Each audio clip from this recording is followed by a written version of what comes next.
Hmm. Hello, loves. Hello, hello, hello. Oh, it is almost time for the blood moon eclipse. And this somehow lightning fast and yet going on forever eclipse wormhole that we're currently in.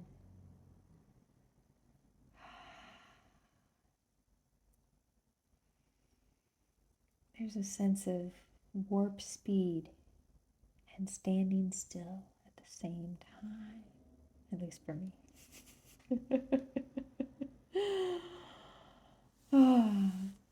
This is your reading for the Taurus full moon eclipse lunar cycle.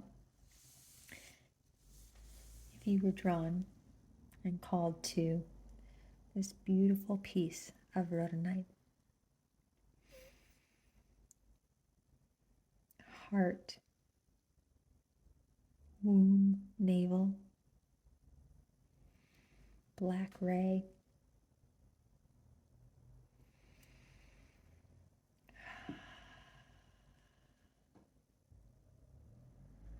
this stone in many ways, the way it's coming in, I'm going to share the way it's coming in right now. It feels like the type of unconditional love that can only come from truly knowing and accepting all the flaws that exist within the self or within the other that you are inviting into this warm embrace of unconditional love. The phrasing that came through in the Cosmic Light Drops update and in the energy update that I posted on YouTube yesterday. I'm recording this on Sunday. From Leonard Cohen in describing his inspiration for writing the song Hallelujah. That's what this stone feels like. It feels like clearly seeing God, the divine, whatever word you want to use. Truly, clearly seeing the holy, broken world exactly as it is. And having the courage and the heart to praise it. To love every single aspect of our humanity and our earthly beingness.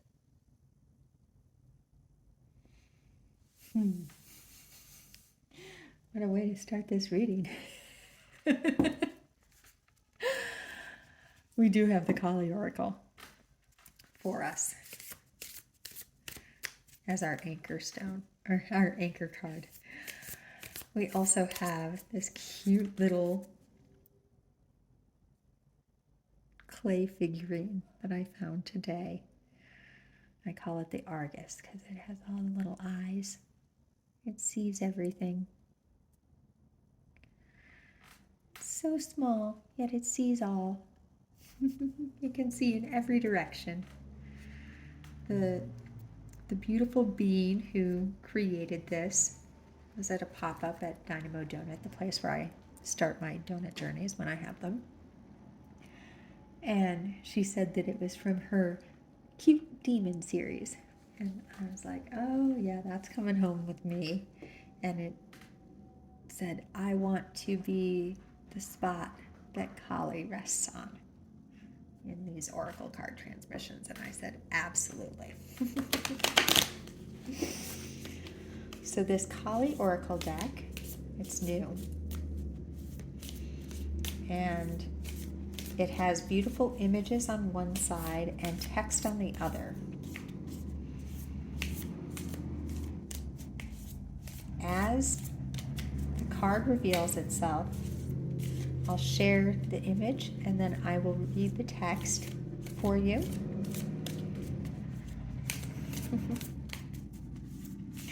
And then I'll prop it up, image facing us, and I will share the text in the description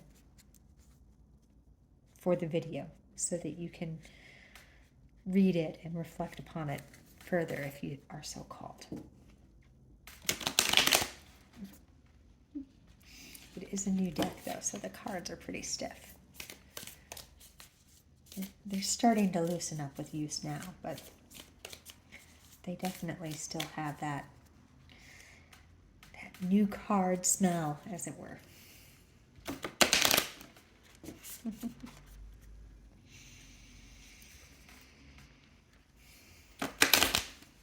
Kali is sitting exactly opposite Venus during the eclipse.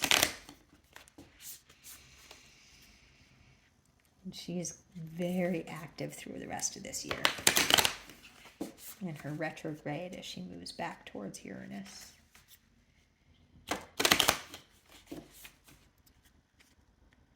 Helping awaken us and activate us. Open our eyes.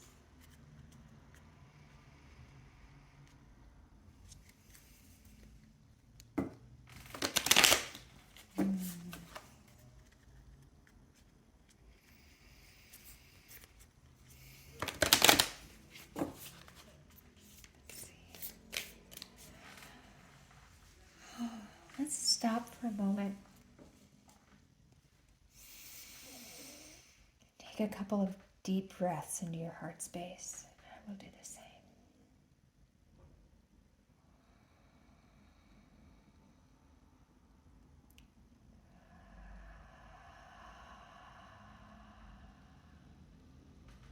This week,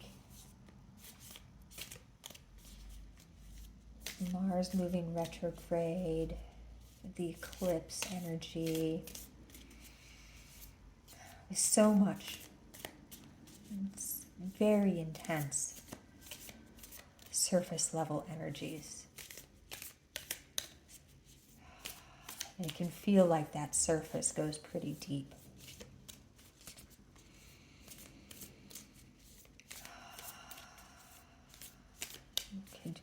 That expression that I had, moving at warp speed while standing still.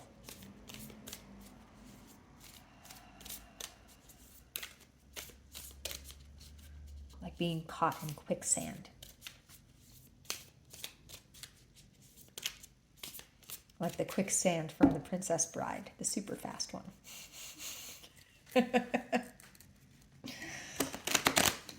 And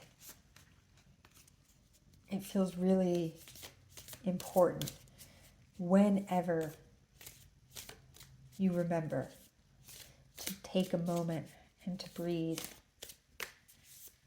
Breathe into your heart.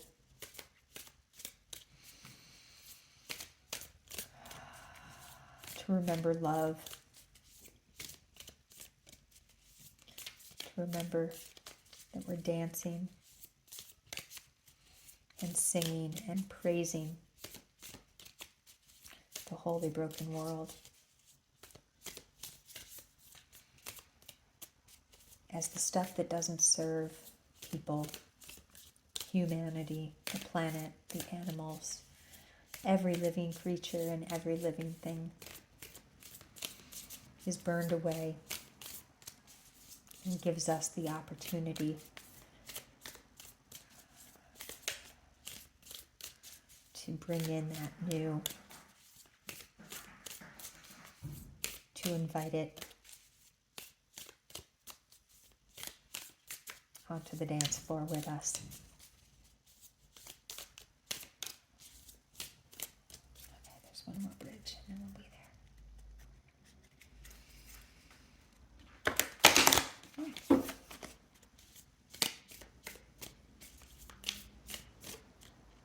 Okay.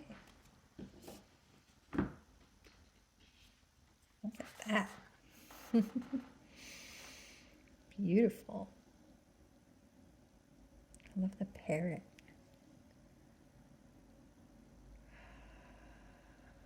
Let's see what she has to say. Matangi. She is the Tantric Queen of Outcasts, unveiling the hidden inner power to thrive outside conventional society. If you have been denied love and respect, she brings healing and empowerment. If you have suffered rejection, abandonment, or been labeled as unworthy in any way, she brings dignity and repair. She clears the way for a creative, joyful, and vibrant life path. Isn't that a beautiful representation of what we were just talking about? Dancing, this dance, this joy of existence on the burning dance floor, letting all of those things that don't serve, all those otherings, because that's what all of that is, right? All of those being told by yourself, by society. It's coming in the one of the main tenets of Catholicism in particular, but most of Christianity, is that to be in a human body is a sin. This is something that's burning away. This is something that's burning away.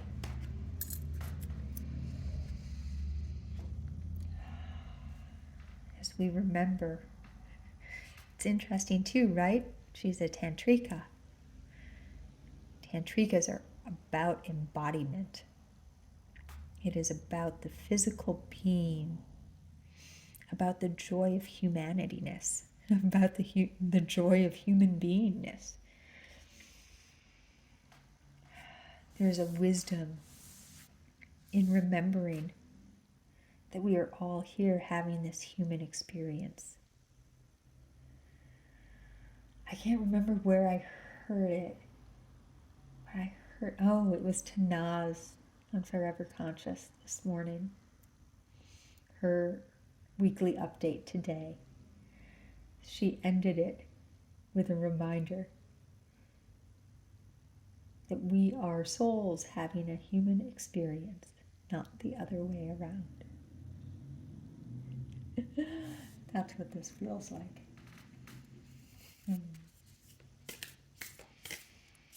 That's part of that joy of existence. Did I even mention the other decks we're using today? We're also going to go into some messages from the secret language of light, and then Toth will come in to bring us some tarot cards.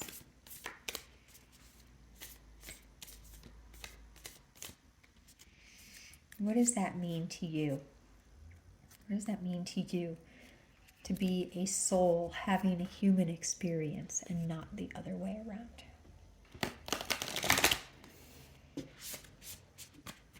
Thank you, Tanaz.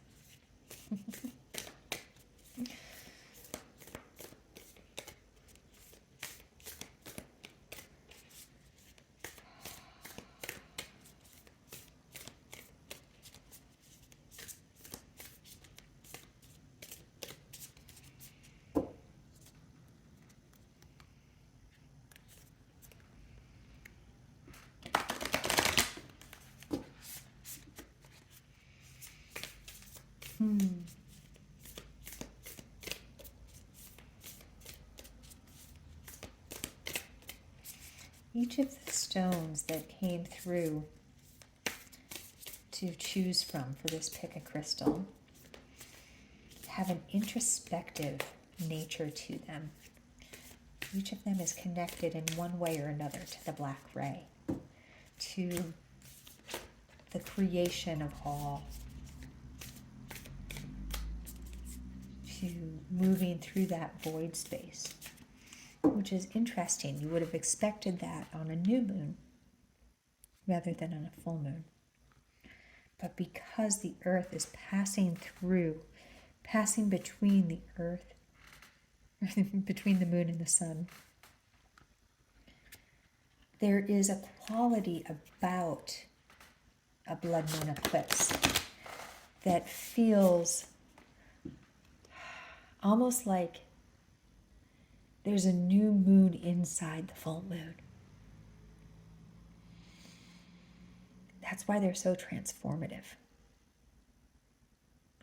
Because whereas a normal full moon shines a light so that you can release something, with a blood moon eclipse,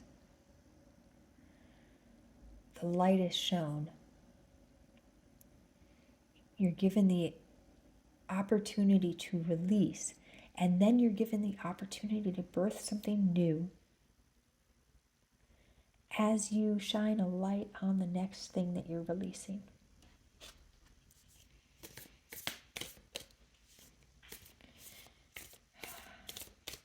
There's another way in which we could look at this, which is the sun, your outward expression of self, the moon, your unconscious, and the earth, your physical being, your human beingness, your embodied existence.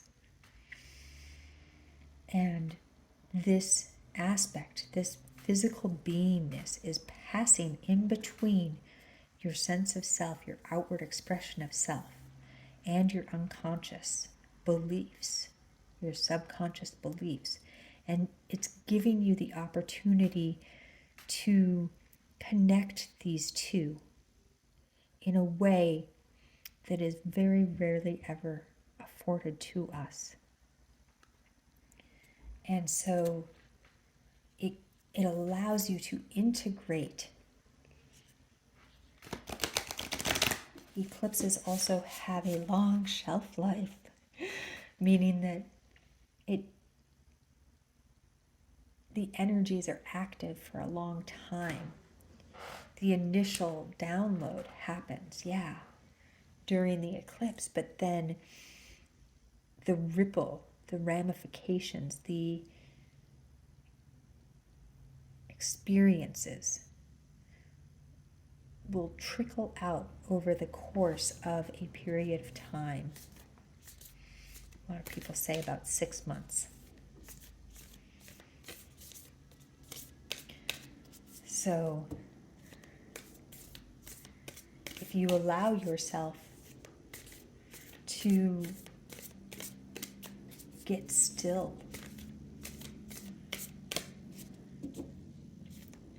as the eclipse is happening, whether it's meditative still or sleeping still. Here in California, the eclipse is total at about 3:02 a.m. So for me, unless it's like this morning, I will likely be asleep and allowing the dream time to help me connect in with that unconscious, subconscious self that I can then bring into my physical outward expression of self upon waking. But who knows, maybe I'll wake up, in which case I will go into stillness meditation probably.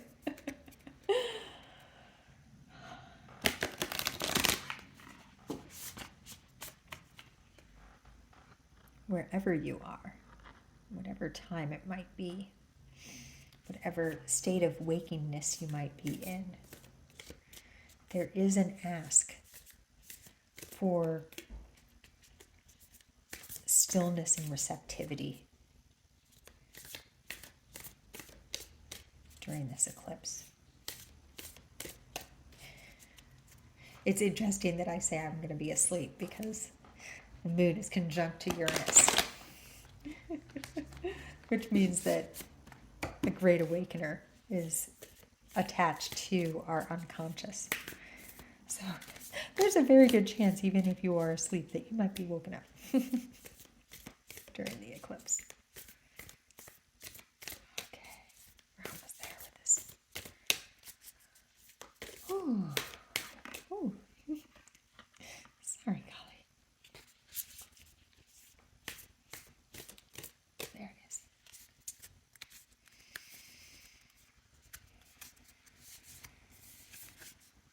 Ooh, that's funny. Meditation. I love when that happens. And the divine feminine.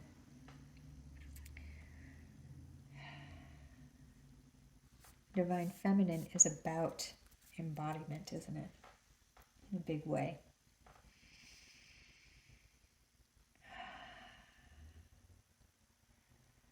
It's not, and that's what Tantra is as well. I see you guys. There is a way to not meditate up and out, but to meditate into the body. There's lots of different ways to do this. Dance, ecstatic dance, calling in archetypes. Okay. I was sharing with a friend of mine who was asking me why I don't call myself a shaman. There's a few reasons. But I was also sharing with her about the dream I had about Sirius during the Lionsgate portal. I guess it was during the equinox. Me and time right now. When you're in a wormhole, linear time gets a little harder to discern, I must say. At least for me. So I was telling her about the dream that I had around the time of the equinox, and I think I've shared it with everyone before, but I'll share it very briefly here again. I was at Dynamo Donut in the dream. I had gotten my donut and my coffee, and I turned the corner, and to my left side was the sun, already having risen. Not super high on the horizon, but up. And directly in front of me, higher on the horizon, I could see Sirius. And at first I thought, well, that's interesting, how bright it is as it's moving, as the sun is already up. It was so bright in the sky. And all of a sudden, almost like a tractor beam, I could feel myself being pulled up to the star. I dropped my coffee and donut and went down on all fours onto the ground. Palms flat on the sidewalk, knees, feet. And said, no, I'm supposed to stay in my body this time. And I then heard, oh no, it's okay, we're taking the whole thing. We're taking all of you. And so I relaxed and I let myself go. In this conversation with my friend, I was sharing that this is part of why I don't consider what I do traditional shamanism. Because shamans are often asked to leave, to go traverse the realms, leaving their body behind as they do this. And I have a North Node wobble, which means that depending on if you're looking at the true or mean North Node, I'm either 0 degrees Sagittarius or 29 degrees Scorpio. But always in the second house, Taurus, the material body. North Node in Sagittarius is seeking higher education. And I'm not talking about university. North Node in Scorpio is about transforming, unearthing hiddenness. And what I shared with her is part of what I'm here to do, part of my destiny path, is to help bring the realms into tangible, bring the higher dimensions down, to transform the way in which we meditate, and to allow an anchoring of the true and whole self. One of the ways that I do this is the holographic overlay, which feels like an ability to bring the new and set it over top of the existing so that people can start to feel the resonance of what's coming in as the old is crumbling away. So it's not about meditating up and out. It's about calling in the new into the tangible.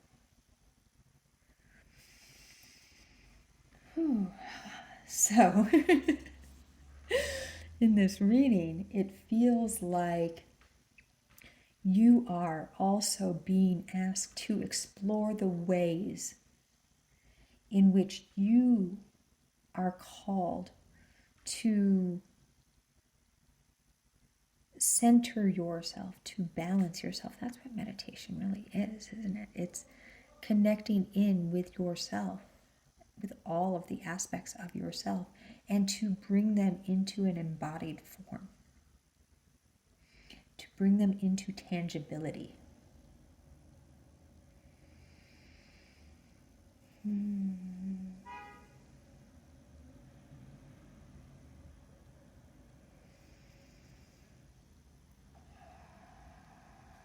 Part of this is letting the old fall away also. Part of this is letting the old fall away.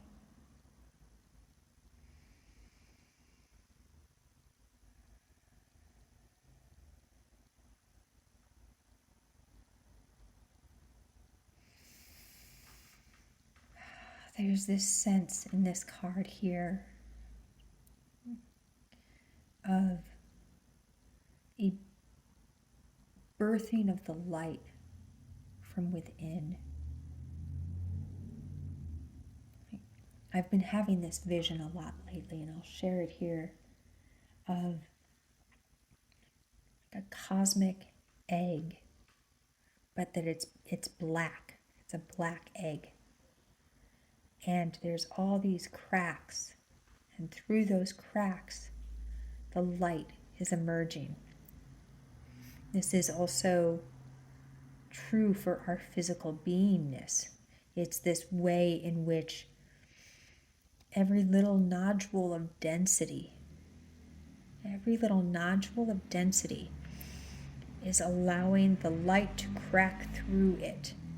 So, as opposed to simply calling our starlight down into our physical forms, we're also being gifted the remembrance that it already exists within us. And it is literally birthing. It is hatching through those points of density.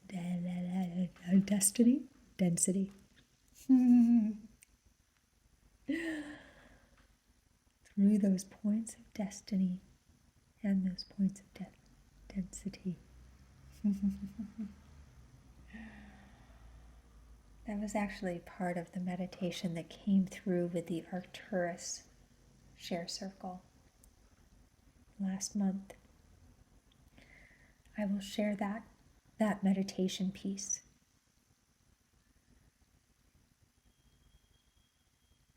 with us as a group also.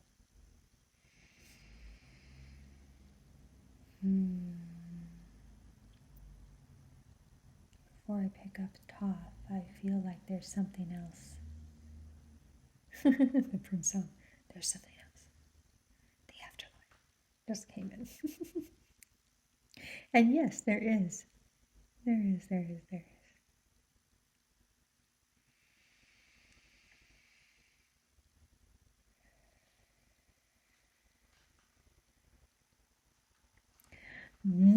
This is heartbreak.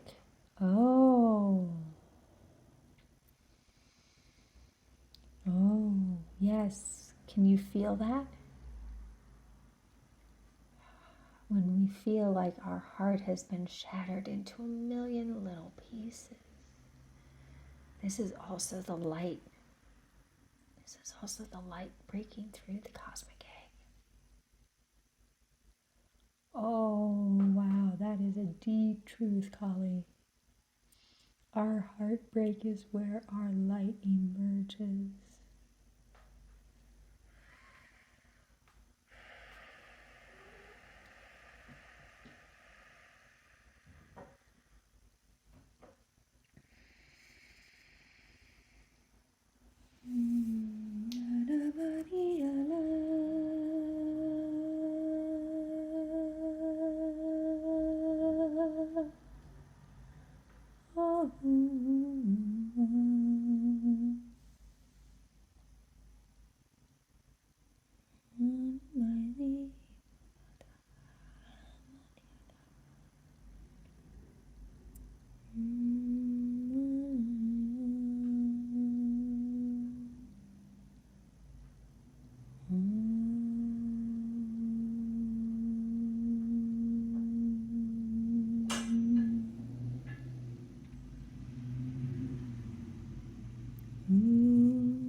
Feels like there's 3 cards coming from top today.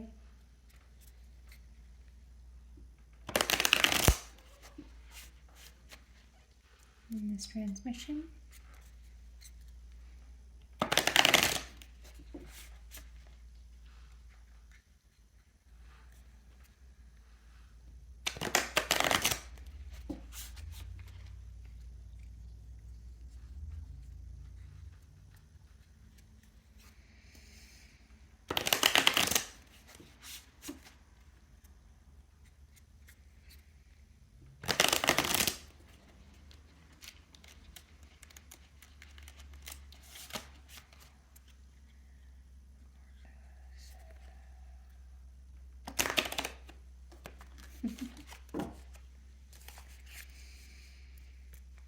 Mm-hmm. Mm-hmm.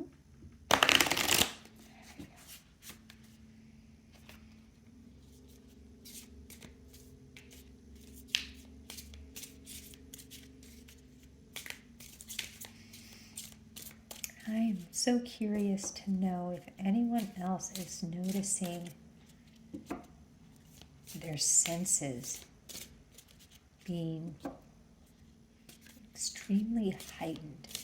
And by senses, I mean both the physical and the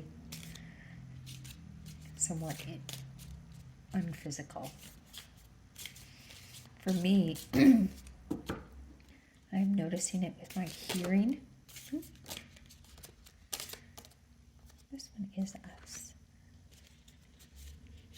So is that other one. Physical senses, the Queen of Discs. You may remember that in the Thoth Tarot, discs are pentacles, which is our earth, which is our physical body. Here you can see the flower of life in the shield as well. And the Merkaba there on the wand. This feels very linked in, doesn't it, to everything that we've been talking about with this bringing the intangible into tangibility. Strength. The Nine of Wands. And wands are fire, our spirit, our sense of self.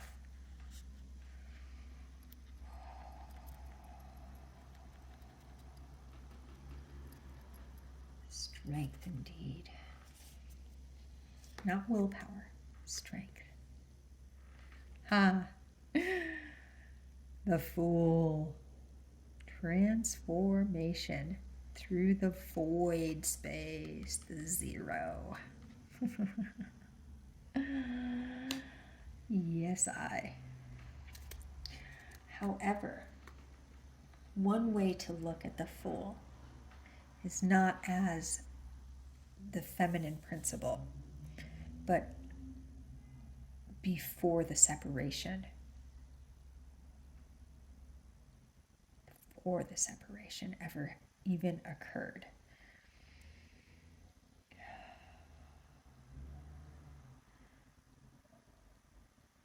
There is something that has come through for me many times about zero.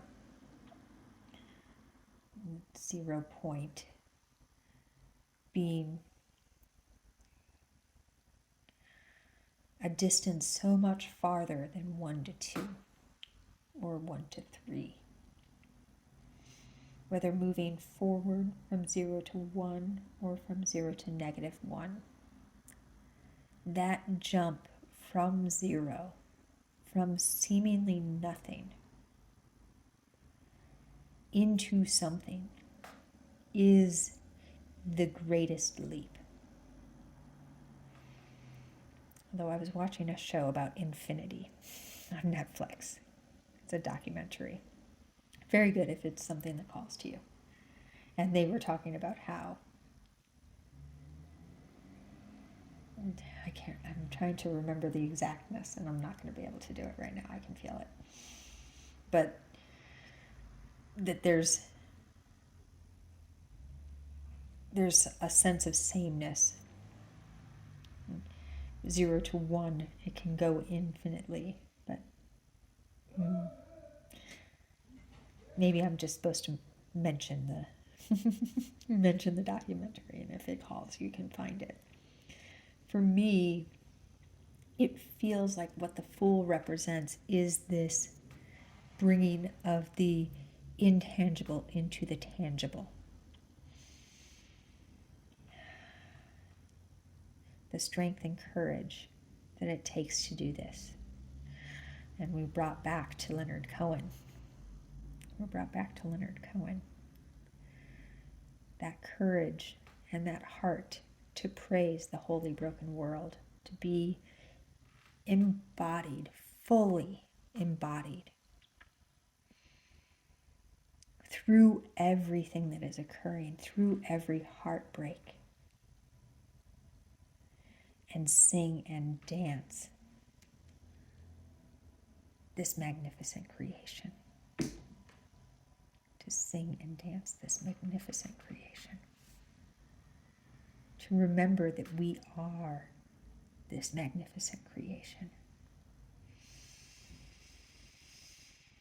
And this is why our Queen of Discs, our Queen of Pentacles, has the flower of life in her hand. She is holding the sacred geometry that exists within all things in her arms.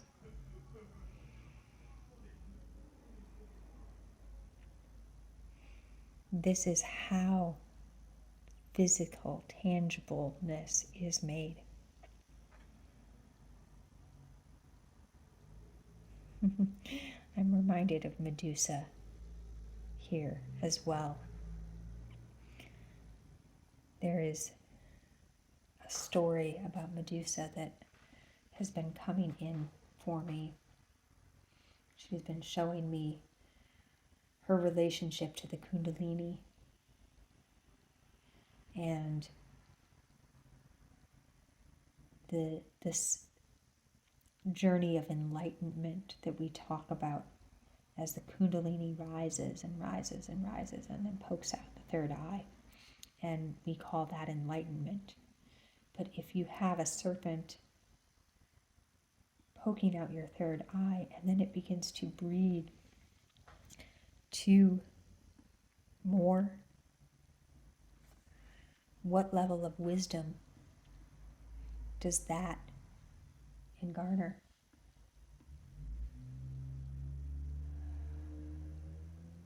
What level of wisdom does that denote? Can we see how this is a never-ending journey? There's always another level of wisdom. There's always another place, another knowing, another mystery to unravel. And this is the beauty. This is the beauty. This is why we can praise the broken world, because we know that it's better than it was and it will be better again. And it's always changing. It is always changing. And we get the honor of dancing this physical existence, this joy of existence, of being embodied, touching and tasting and seeing and holding a baby or petting a soft cat or dog, putting on a beautiful cozy sweater when it's cold, basking in the sun when it's warm.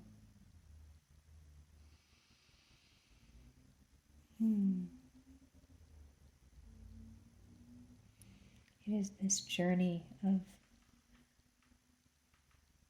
finding ever more ways to enjoy embodied existence. And to let it break your heart when it needs to break your heart.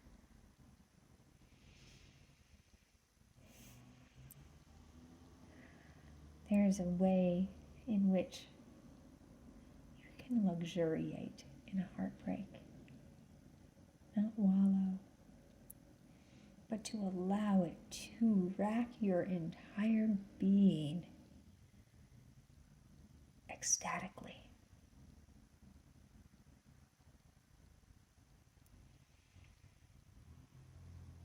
As if it was making love, because it is. Because it is. And I think that's where we leave it. Oh, thank you, thank you, thank you, thank you, thank you for having this journey with me, for dancing this dance of embodied existence in all the ways that we get to do so together, all the ways that you break your heart and I break mine, and we find the light within those broken pieces. There's so much love and gratitude from all the dimensions.